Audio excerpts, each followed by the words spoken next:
What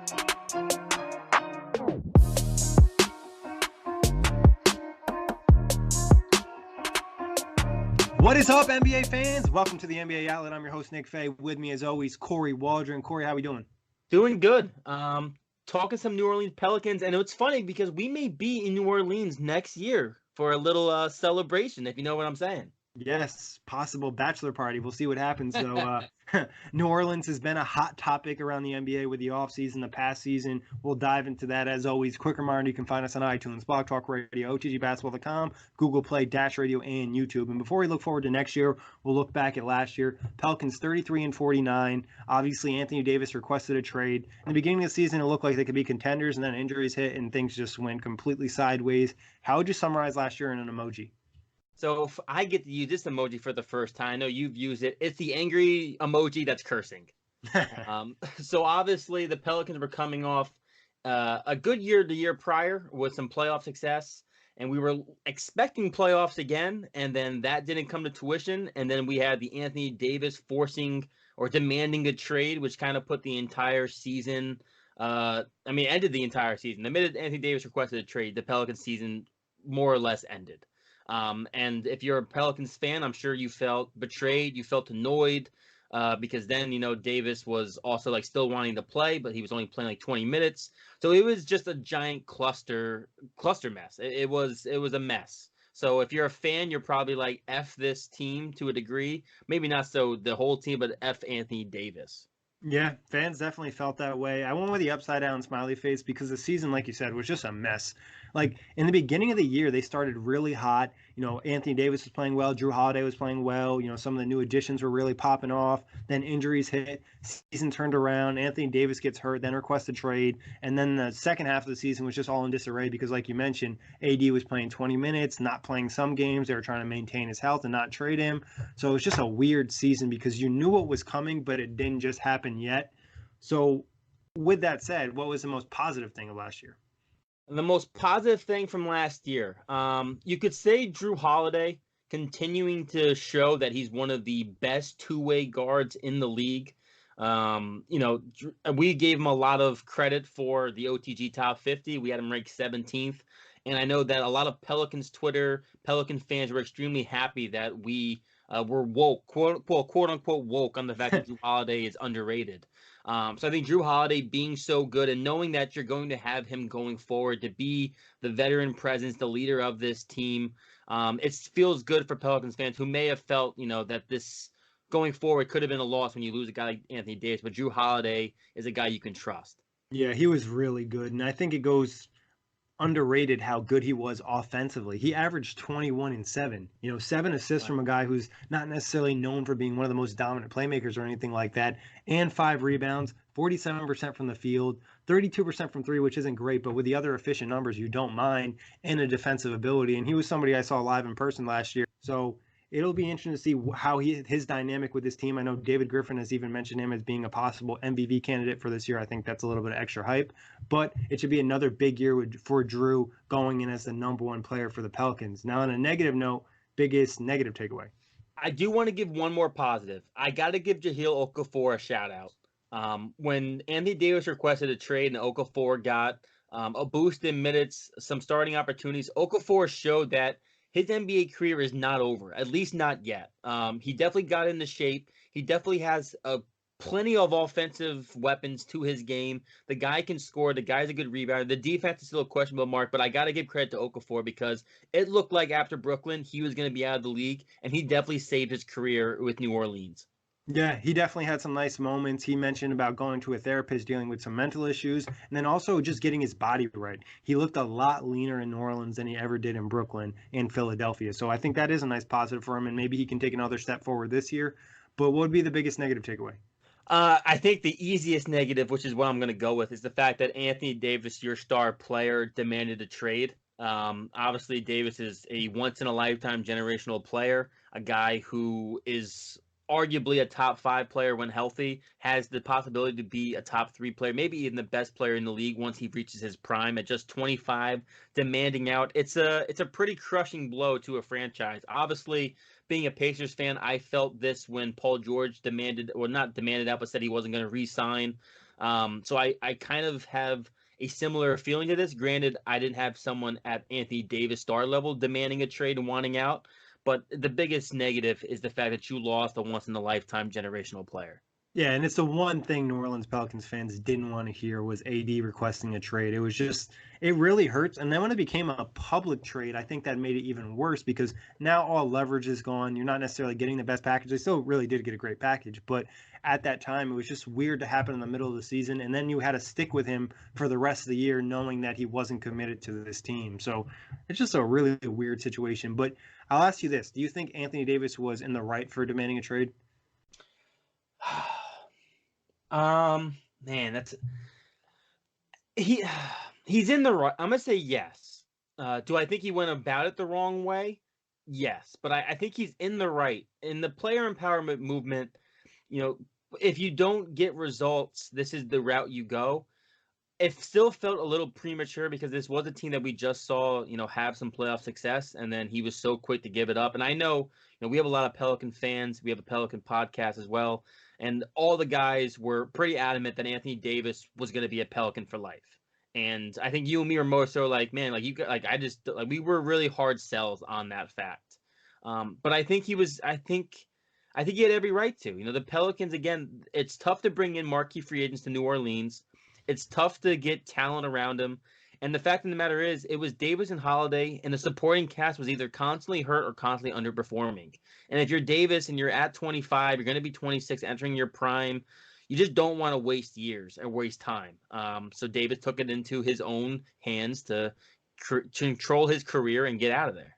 Yeah, I agree. I can't blame him. He gave him 6 or 7 years to try to make a contender. And I don't think it's all on New Orleans for him requesting a trade. I think some of it was just bad luck. You mentioned constant injuries. Then the whole DeMarcus Cousins thing. If Cousins doesn't get injured, the previous season, maybe that team is contending. Maybe you're all of a sudden taken to another level and you have 2 stars, pretty much 3 stars with Drew Holiday emerging at that point, and things are looking really good, and maybe you can make a trade and bring in another piece, and all of a sudden you're looking like one of the best teams in the West. But just things just kept breaking the wrong way for them, and it felt like maybe trading Anthony Davis ended up being the best thing for the franchise, which we'll get to. It's weird to say when you trade a top 5 player it's the best thing for the franchise, but with the haul they got and the young pieces they have, it gave them a chance to really retool / rebuild this franchise, and also bring in David Griffin, which is arguably the biggest move for the team.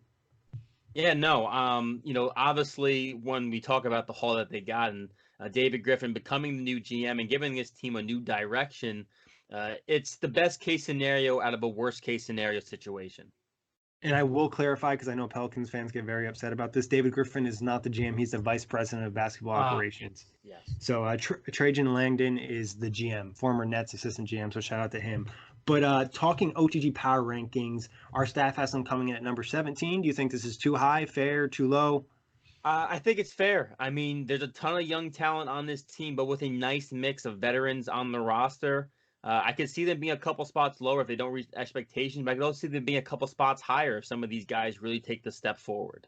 I think, like you said, this is a fair spot, but there's a lot of variables. So they could jump a couple spots, they could drop a couple spots. When you have so much young talent and so many new pieces, you don't really know what to anticipate going to the season. So it'll be an interesting year, and that's obviously why a lot of people are kind of tuned into what's happening in New Orleans. But getting to the offseason, obviously you mentioned the Anthony Davis trade. They also had a great draft, picking up obviously Zion Williamson, Jackson Hayes, Nickeil Alexander-Walker.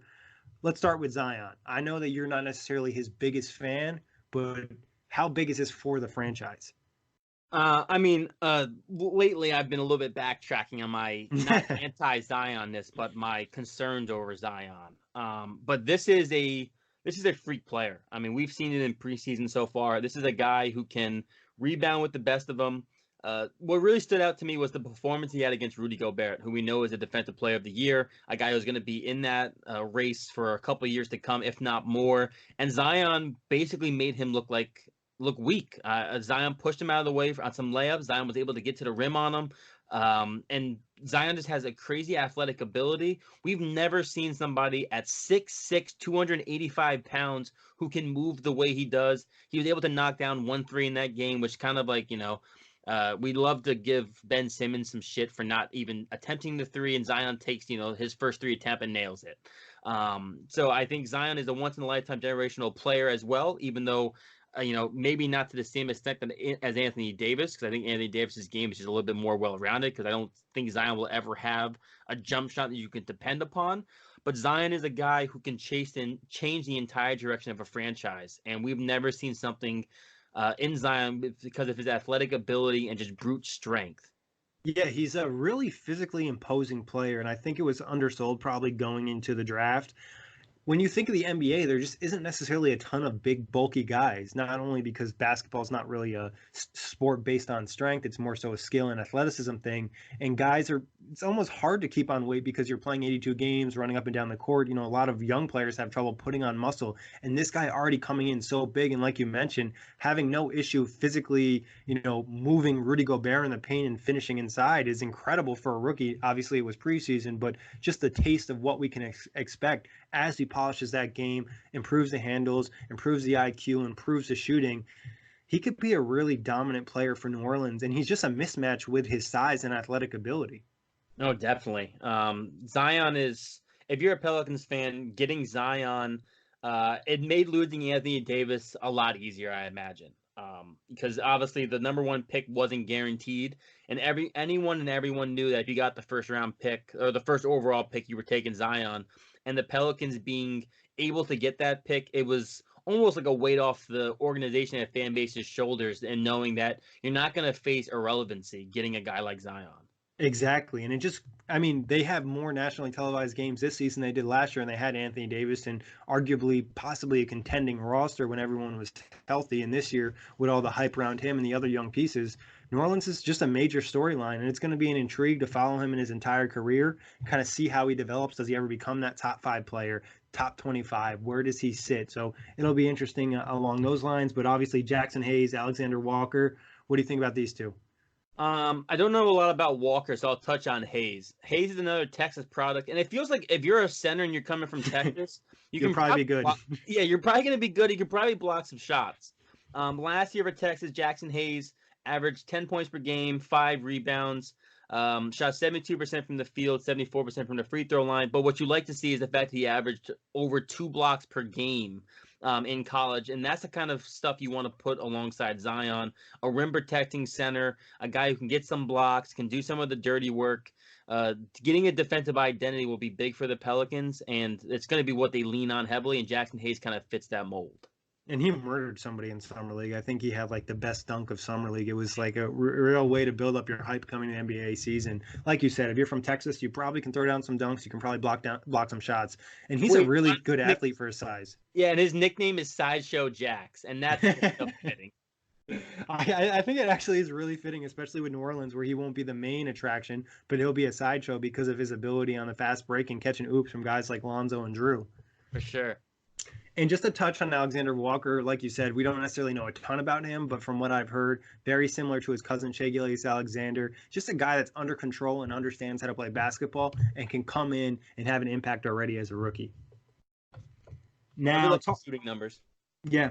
And talking about players, and we mentioned they had an array of different trades, from the Anthony Davis trade to trading a draft pick to being able to pick up Jackson Hayes and Alexander Walker. But also they brought in Lonzo Ball, Josh Hart, Brandon Ingram, Darius Miller, JJ Redick, Derek Favors. Who pops off right off the bat? Oh man, I mean, it's unfair for me to pick one guy. But I mean, like, obviously the package from the Lakers sticks out, whether that's Lonzo, Ingram, or Hart. Like, I just want to talk about a little bit of all three of them. We saw Josh Hart with some knee tendonitis issues last year with the Lakers. Well, this is a guy who's got very good role player ability, maybe even 6-man level ceiling. A guy who can play defense, knock down the three. Brandon Ingram is now in a new situation where he can kind of roam a little bit more free. He doesn't have to worry about playing alongside Kobe or LeBron. This is a guy who's going to have his own opportunity finally on a team. And, he's got great length. It's just about knocking down the shot. And Lonzo Ball, a really interesting start to his career, obviously through 2 years, has dealt with some ankle issues, has the LeVar Ball off the court stuff, the BBB shoe stuff that was a sideshow at times.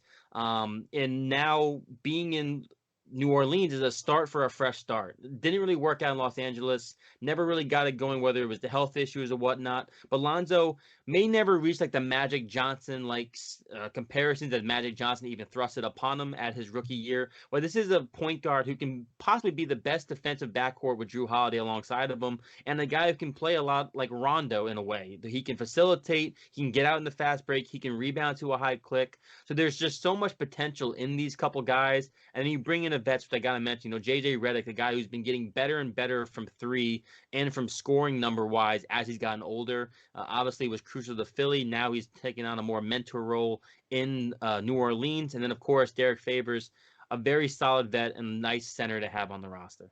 Yeah, I'll start with the veterans. You touched on JJ Redick and Derek Favors. I thought these two moves were crucial, and this kind of took them from being a rebuild to a retool, because obviously JJ Redick giving them some much needed spacing, and Derek Favors giving them a veteran big that they need on this roster with obviously the holes they have and the young players. So having these two with the combination of Jrue Holiday, who's left on the roster from the Anthony Davis days, you have a couple vets to work around these young guys. And you mentioned Lonzo, obviously going to LA, a lot of pressure, a lot of injuries, things just didn't work out. His jump shot is looking a little bit better in New Orleans. If he can develop that, that's what's going to take him to the next level. We know what he can do defensively. We know his basketball IQ, but if he can develop that jump shot, it's going to not only make his game easier, but it's going to make life easier for his teammates because of the spacing he'll provide.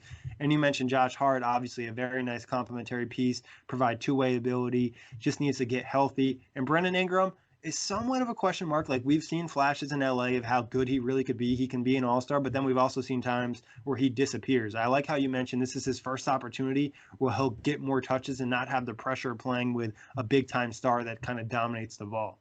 Yeah, it'll be important. I mean, this was a crazy busy offseason for New Orleans Pelicans and for basketball president of operations, David Griffin. I just bringing in all the young talent they brought in. Some teams don't bring in this much young talent in like 3 years of a rebuild, and they were able to bring in all these guys in one offseason. I think it just set the franchise ahead so much, especially after, like we talked about a lot, losing one of the best players in the game. For sure. Now, talking players out, obviously mentioned Anthony Davis, Julius Randle, Alfred Payton, Solomon Hill, Cheick Diallo, Ian Clark, Stanley Johnson, Darius Bertans, Christian Wood. Who do you wish they could have kept? Obviously, they wish they could have kept AD, but that wasn't going to happen. Right. I mean, I don't even think you really wish you kept anybody for sure, obviously. I mean, there's a lot of guys coming in. But if you're going to miss anyone, it's probably Julius Randle. We saw Randle take a really nice leap last year for the Pelicans, able to average 21 points per game, 8.7 rebounds, shot 52 and 34 from the field. You like all of that, the strides he took offensively. The defense is still a little bit of a question mark.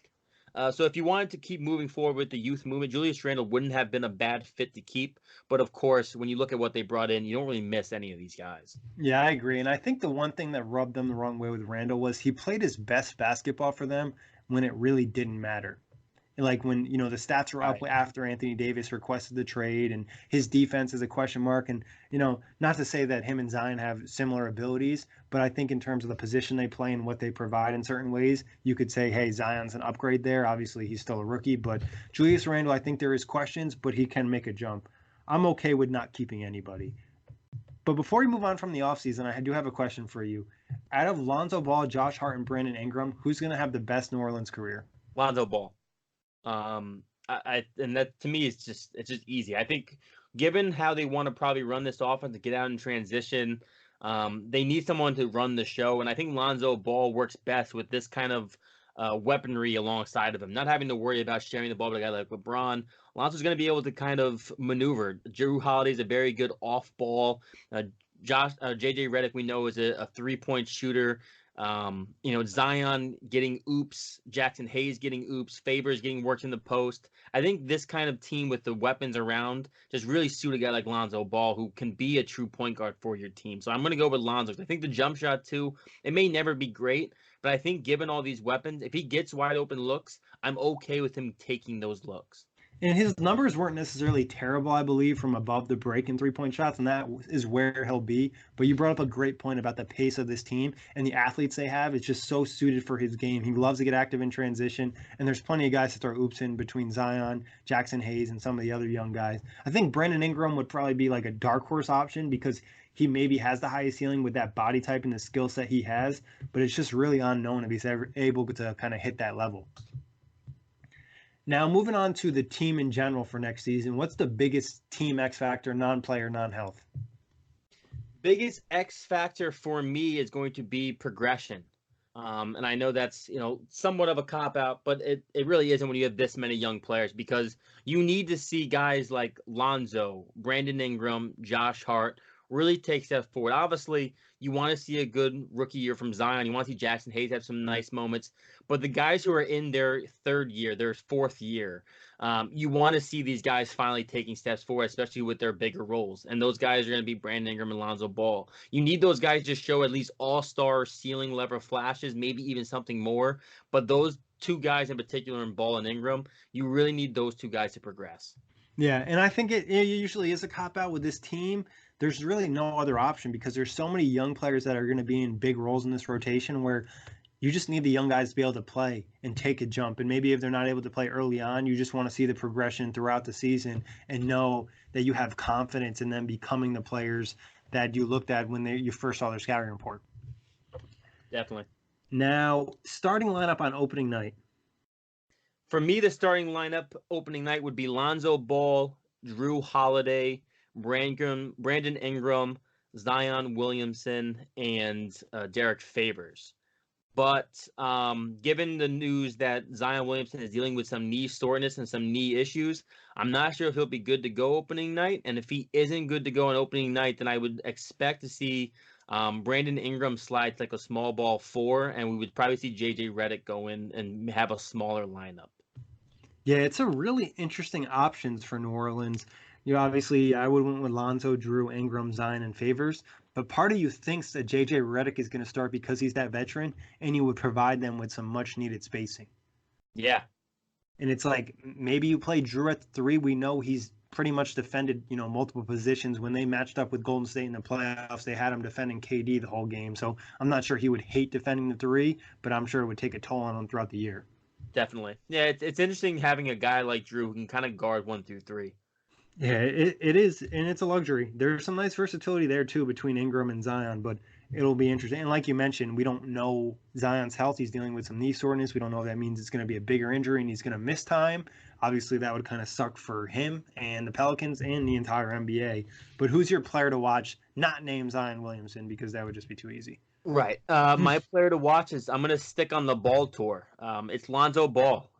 Everything he said so far this offseason, he's been really candid in a lot of his interviews, talking about, the shoe, for example, being the fact that he would have to change shoes after every quarter in the NBA because they would wear through. And you have to kind of make a correlation between the fact he had to change shoes after every quarter and had a lot of ankle issues. I wonder why.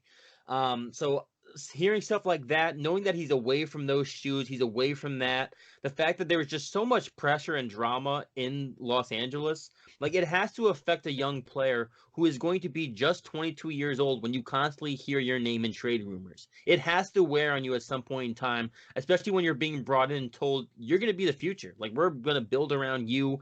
We want you here long term. And then in a short period of time, you get LeBron and all of a sudden you're expendable. Now knowing that he's in a new location in which he is set in stone basically to be the point guard going forward, you don't have to worry about your job security. You don't have to worry about getting moved, at least not at this point in time. I think that benefits Lonzo, and of course, just him getting healthy, having time to be the guy in New Orleans. I think it's just good for a guy like Lonzo. I'm excited to see what Lonzo can do away from all the drama and pressure of Los Angeles, because the Pelicans, as we know, is a smaller market, and there won't be as much spotlight on Lonzo this year. Yeah, a bad game won't necessarily show up on ESPN 100 times like it would in LA. And I think you brought up a great point. Better sneakers just might lead to better health and better play, because that's something that's just going to hinder you the entire season. One ankle injury is something that's just going to keep bothering you when you're playing basketball, multiple times a week. Now, I'll go with someone different just to switch it up. I'll go with Brandon Ingram, like we kind of talked about. There's so many variables with him. There's flashes of him possibly being a fringe all-star player, and then next thing you know, he's injured, and then we don't get to see him for a bit. Can he get back to that level this year? Will he find a great fit in New Orleans, or is his game too ISO heavy? So I think Ingram, I don't want to say a make or break year, but I think this year will tell us a lot about him. Yeah. I mean, especially like you mentioned, before Ingram got the blood clot injury, which I think we should mention is a little bit worrisome to the same degree. Obviously, they're not worried about it at the same degree like it ended Chris Bosh's career, I but think it's his was a little bit of a different situation where it was easily correctable, where the okay. Chris Bosh thing was something that might reoccur again. And also, I believe happened with Mirza Teletovic, and that forced him to retire as well. So I think the Ingram blood clots weren't the same situation as Bosh and Teletovic. Which is a plus, but this all the same, it still concerns me knowing that a player at 21 is suffering from some sort of blood clot injury. Again, something to monitor. But as you mentioned, before this injury popped up, he was balling out. Like there was a 5 game stretch where the Lakers looked like they may have been able to make like a little bit of a playoff push behind LeBron and Ingram being able to find so much offense. Obviously, that ended shortly, but you want to see him pick up right where he took off after the All-Star break. 100%. And we could literally go through this team and probably name 3 to 5 guys and players to watch because there's just so many storylines and exciting young pieces. But worst case scenario for the Pelicans. Worst case scenario for the Pelicans would be low 30s to high 20s in wins. Maybe this team just completely falls apart. We don't see Lonzo as healthy as I'm hoping. Maybe the guys from the Lakers package don't develop as well. Maybe Zion's knee injury becomes a little bit more serious than we anticipate, and this team ends up being just a little bit lackluster. Yeah, I would just say they're not good. Like they're Right. just not a good team. I think expectations right now are they'll be not a great team. They'll be pretty good, competitive, but there's a chance maybe they're not good. The young players aren't working out. They're dealing with injury, and maybe the young pieces aren't what you expect, and then none of them are going to be all-stars. And we mentioned Zion already having this knee injury. Maybe his rookie season doesn't go as planned. So I think there is a possibility for the worst case to happen, but on a positive note, best case. I think best case scenario, this team makes the playoffs. Yeah. I'm not totally sure what that record looks like. As we know, the Western Conference, it seems to come down to the final game of the season to decide seeding and decide who makes the playoffs. But I think best case scenario would be a low-end playoff seed, whether that's a 7 seed or an 8 seed. This team gets into the first round, and they probably get mollywhopped by one of the better teams, but at least they make it to the playoffs. Yeah, I think best case is probably making the playoffs. And I don't even know if they would get bodied in the first round. I think if they make the playoffs, they'll just be one of these really annoying competitive teams that are super deep and they'll just like attack you in transition. I don't think they'll win a series, but they'll just make it kind of annoying and difficult, kind of what the Clippers did last year to Golden State. Now, obviously, that's a scenario in a best case and everything works out. And these young guys, it looks like all of a sudden they have multiple future All Stars on the roster. But what's your actual prediction? My actual prediction is 39 wins. I have them being the third best team in this division, and just missing out on the playoffs. But as you kind of alluded to, as what they would have been if they made the playoffs, this is going to be a tough team. It's going to be kind of like what the Kings were last year, a team that's not an easy out. It's not going to be an easy win nightly to go into New Orleans or to see the Pelicans come into town. This is going to be a team that plays hard every night, and they're going to be tough. They're going to be fun to watch. Yeah, I went a little bit less. I went 36 wins, competitive season. At times, it might look like they can compete for the playoffs. I just think having so much youth to depend on will make it hard to make the playoffs. And just a lot of guys with an injury history. Not saying that any of them are gonna, miss a season, knock on wood, but you might see a couple ankle sprains or some knee tweaks or whatever it might be, and then all of a sudden, guys are missing 5 to 10 games. Your rotation's messed up, and these rookies are having to play big minutes, and it's just tough to do in the Western Conference with all the good teams we mentioned. Now, Kory, how would you rate this team on League Pass 1 through 10? I gave him a 7.5. I So feel like that's a little low compared to the consensus. it probably is. It probably is. This is going to be a fun team to watch, though, and it could easily be an 8. I feel like you're probably like an 8.5 if I had to guess. But this is going to be a You're team that gets close. out. Okay, well there we go. They get out in transition. They have Zion Williamson. If Zion's knee is not an issue and he's playing a boatload of games, he's probably in the Rookie of the Year conversation. He probably wins Rookie of the Year, for being honest. So seeing a healthy Lonzo Ball feeding guys like Zion, feeding guys like JJ, Drew Holiday, doing what he does on both sides of the court, this could be a team that's extremely fun to watch, scoring-wise and defensively. But again, we got to see how some of these young guys develop. But I think there is a lot of promise in watching the Pelicans this year. Yeah, I probably am drinking some Kool-Aid. I'm at a 9. I think there's just like, I enjoy teams that play at a really fast pace and score a lot. And there's just a lot of great athletes on this team, but there's also defensive ability. And then, Zion is pretty much a must-watch rookie. And then we mentioned all the other young players that could really pop off in New Orleans. So I just think there's so many different storylines and narratives and just development of guys where it's like, okay, I want to catch this every night. And they're not quite one of those elite teams where you have to worry about blowouts. It feels like this is a team that's going to be in close games most nights. Definitely. No, it's gonna be a good year to be a Pelicans fan, honestly. Like, I can't stress that enough for how low Pelicans fans probably felt in the middle of last year to how they felt now. It's got to be a night and day difference. You could argue they had some of the worst young talent in the NBA if you don't consider Anthony Davis a young piece. Obviously, still not that old, but no real like big young pieces last year. And then all of a sudden, you have like 5 to 6 pieces that you were really excited about. Definitely. What TV show would you compare to this team? So for me, the team I picked for this, I picked Better Call Saul. Okay. It's not as good as Breaking Bad. It's not as good as a series that has some definitely known stars in it. But it's still very good. It still has some promising characters in it. It's still enjoyable to watch. There's still some very fun moments. It's still got the same type of vibes as Breaking Bad, maybe not as good, but it's still going actively right now on TV. I think it just got confirmed for another season. So there's still a lot of promise in the show itself. It's won awards, so it's a solid watch. It's a solid show, and that's what I think the Pelicans will be this year. Yeah, I like it. I think it's a pretty good show. At first, I thought it started a little slow, but then I started to get into it a little bit deeper. I went with Game of Thrones. Obviously, I'm pretty high on the Pelicans, but also so many different narratives, so many different storylines. Same thing with Game of Thrones. It's like you're following 5 different storylines at the same time, and then they're all going to connect. And that's kind of what New Orleans is hoping. All these young pieces are finally going to connect, and it's going to have a great, I don't know the word I'm looking here, a great finale on like Game of Thrones. Yeah. But Kory, anything else you want to touch on in New Orleans? I would say which we should just touch on the Zion Williamson knee soreness briefly, just for 2 seconds. We don't know whether or not it's serious. We're not saying it's serious. There are some rumors that it could be serious, but are you concerned at all for the fact that we have already seen in 2 occasions in Summer League and now in preseason that there is soreness to Zion Williamson's knee? I think it probably is a little concerning, and it's something they're going to have to monitor. I would say if there's an easy way to fix it, it might be for him to lose some weight. And I'm not saying he's overweight or he's fat, but he might actually need to just like reduce the muscle on his body because it's just so much stress on his knees to explode like that on an 82 game basis.